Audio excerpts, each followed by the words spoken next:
Hong Kong Chief Executive may not select all of RTHK's advisors. Hong Kong schools suspended classes over swine flu. Iran tests uranium enriching centrifuge.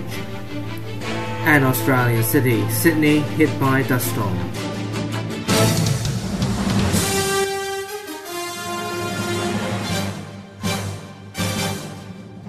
The DHK Evening News with Ivan Leung.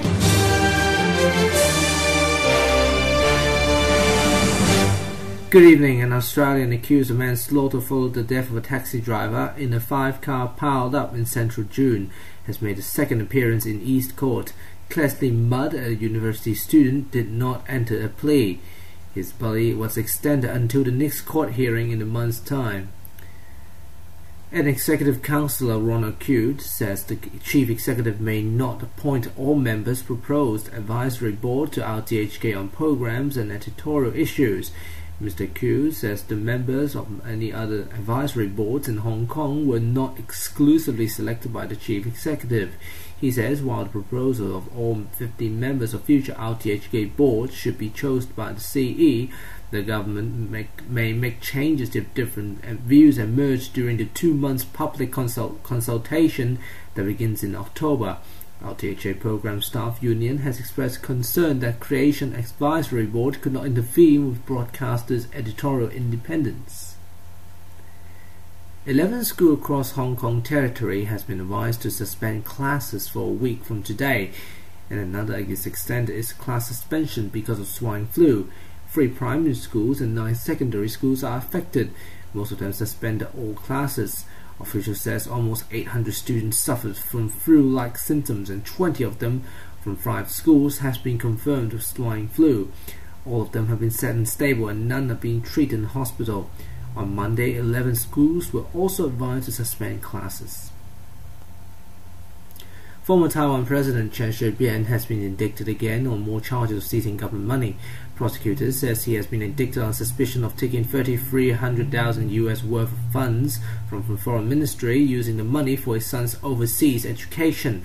On September 11th, the Taipei District Court sentenced Mr. Chen to life in prison on 6 charges related to corruption and bribery. Some other international news. Iran says its test has been improved on centrifuge developed by Iranian scientists and enriching uranium. Centrifuges can be used in making both nuclear weapons and fuels for power station. The announcement has come few days before Iran has entered the fresh talks on its nuclear program. The Prime Minister of Israel, Benjamin Netanyahu, says that it's now time for other countries to press Iran on nuclear issues. He says the Iranian government was weaker than many people think and did not have people's support.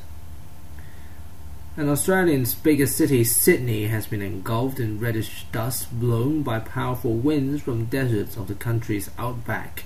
Visibilities in the orange haze have been so dramatically reduced that the international flights has been diverted and the harbour ferry traffic has been disrupted. The UN Secretary-General Ban Ki-moon says one-day summit on the climate change has given fresh impetus to tactical global warming. He says political momentum has been shifted favour reaching a deal next crucial climate meeting in Denmark in December. Mr. Ban says the time for action has come. China, the world's biggest polluter, has, according to some measures, pledged a reduction in growth and carbon emissions, promoting for former American Vice President environmentalist Al Gore to praise Chinese leadership. British Prime Minister Gordon Brown is set to announce that his government is prepared to scale back on its nuclear capacity for part of its global disarmament effort. Downing Street has confirmed that Mr. Brown will reveal a special session on UN Security Council later today. Plans to cut the number of planned replacement nuclear submarines from 4 to 3. Mr. Brown says it's time for statesmanship, not brinkmanship, on the nuclear disarmament, yet the ambition to create nuclear free world is genuine, in a speech to a UN General Assembly. The United States government has announced plans that it will ensure that all traffic on the internet is treated equally, regardless of how much bandwidth it takes up.